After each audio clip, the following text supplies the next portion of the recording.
Bonjour, je suis Hakim Na'alam et je vous propose ma chronique du jeudi 13 juin 2024. Elle s'intitule Même les égouts de l'histoire n'en voudraient pas. Nqarqesh shwiya fikoum, les cousins gaulois. Avec un masque sur la bouche, tout de même, parce qu'aujourd'hui, il va s'agir de Ciotti, président des LR, les Républicains. Faut le dire vite, les Républicains, très vite, et se rincer la bouche ensuite au Crésil. Ce que je vais en dire n'a rien à voir avec la politique interne de la France. Moi, j'ai pour principe de ne pas me mêler des affaires des autres, même si les autres s'en sont mêlés plus de 132 ans de mes affaires et en rab après l'indépendance aussi. Non. Ce qui m'intéresse en ce pot de chambre de Ciotti, c'est ce qu'il éructait, il y a quelques jours à peine, avant les européennes, à propos de la demande algérienne de récupérer des objets, des symboles de notre histoire. Du haut de son trône sans couvercle et à la chasse d'eau en panne, le Ciotti avait crachoté: ouais, on va aussi leur renvoyer leurs délinquants et autres expulsables à ces Algériens. Nos délinquants, Yehoudé de la haram.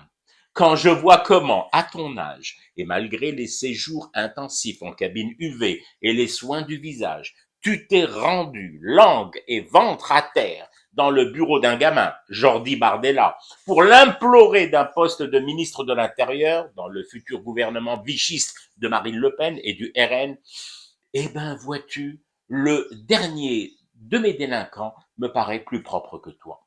Le plus pourri de mes compatriotes, celui qui vit quotidiennement de rapines et autres trafics, me semble tout de même plus clean de la facha en overdose impuissante de crème de nuit et de jour. Autour de toi, tes potes des LR, des nanas et des mecs qui siègent pourtant à tes côtés tous les jours au parti, t'ont juste qualifié de traître. Je leur précise au passage que la civilisation humaine a connu des traîtres géniaux, des traîtres avec du panache. Toi, Éric Dubidet, tu n'as ni génie, ni panache, ni nombre d'une épaisseur, sinon l'épaisseur de ton chéquier marocain.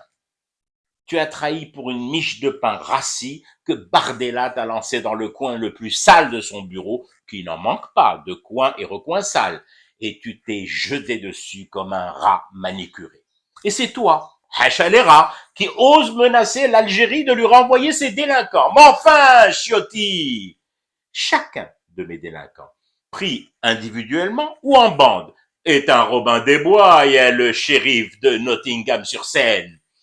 Des milliers de mes crapules et pas un bout, du bout d'un ongle de ta main mendiante est plongé dans le riflard du petit Jordan à y chercher poux de gloriole à dévorer.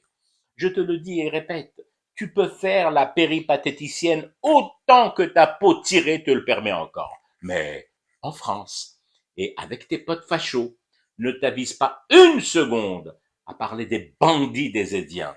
Avant de mettre le nom Algérie dans ta bouche, vérifie que l'os marocain que tu ronges tous les jours et la part de Le Pen dans laquelle tu t'apprêtes à croquer ne bouge pas tes conduits et avaloirs.